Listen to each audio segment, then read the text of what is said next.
Take yourself back to April 2014. Derek Jeter is still a Yankee, LeBron James still plays for the Heat, and Kevin Durant hasn't given his famous MVP speech yet. And the Philadelphia 76ers have just completed the first year of the process.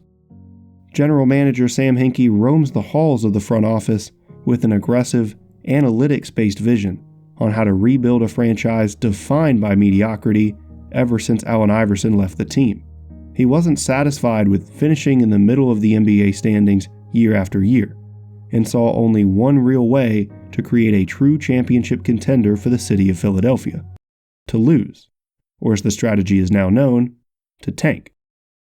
Flash forward to April 24th, 2018, and the Philadelphia 76ers have won their first playoff series since 2012 in convincing fashion, something that 11 other teams have been unable to accomplish since the process began over 4 years earlier.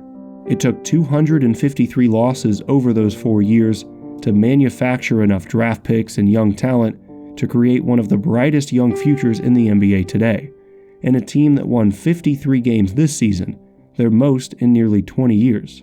Hinkie was nearly universally criticized for his vision as someone that devoted too many of his thoughts to numbers and strategy, while not spending enough time to understand how disrespectful it was to the integrity of the game and to the league to intentionally put a team on the floor that was not expected to win. Those that were less harsh in the beginning years of the process recognized the logic behind the perceived madness, but saw it as only that, a fairly logical idea that had no place in reality. It was simply a numbers game, and one that had no practical place in the NBA. But now that things have come to fruition, and nearly every fan and media member has been caught up in the excitement of this young Sixers team and in the potential for a deep playoff run, you scarcely hear anyone complain about the process that it took to achieve those results.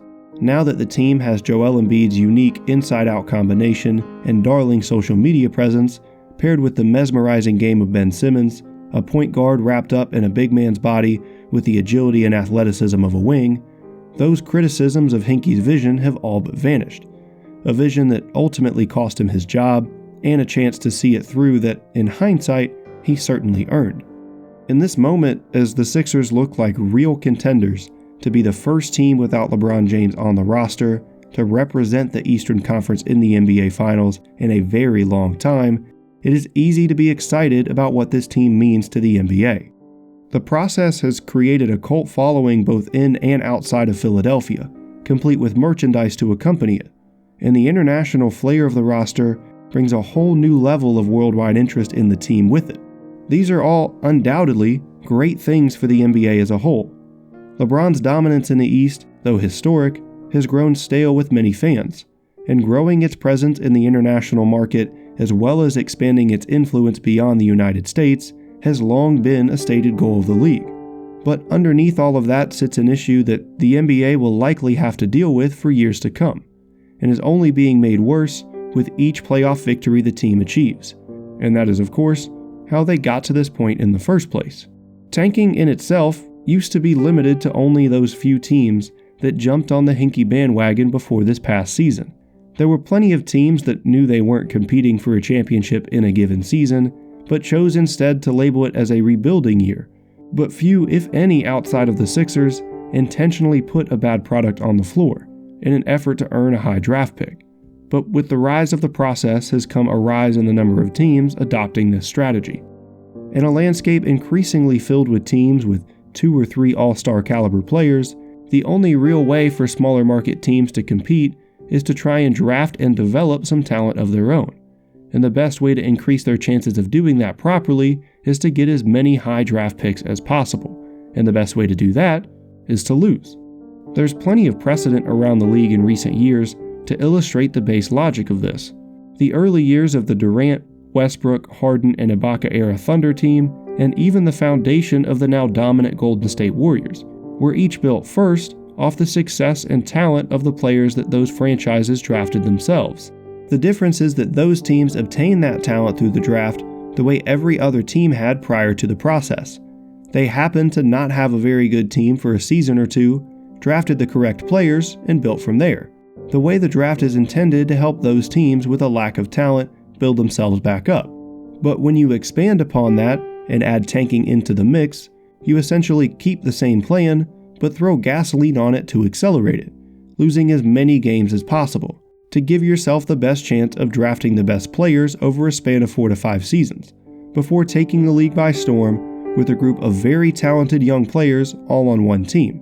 This past season, you could identify at least 4 teams in each conference that at some point in between the beginning and middle of the season decided it was best to give up on the year and hope to turn around their fortunes in the draft. These teams would rest healthy players and at times put out 5 or 6 guys on the floor in one night that had no real business playing in an NBA game, all in the name of racing to the bottom of the standings.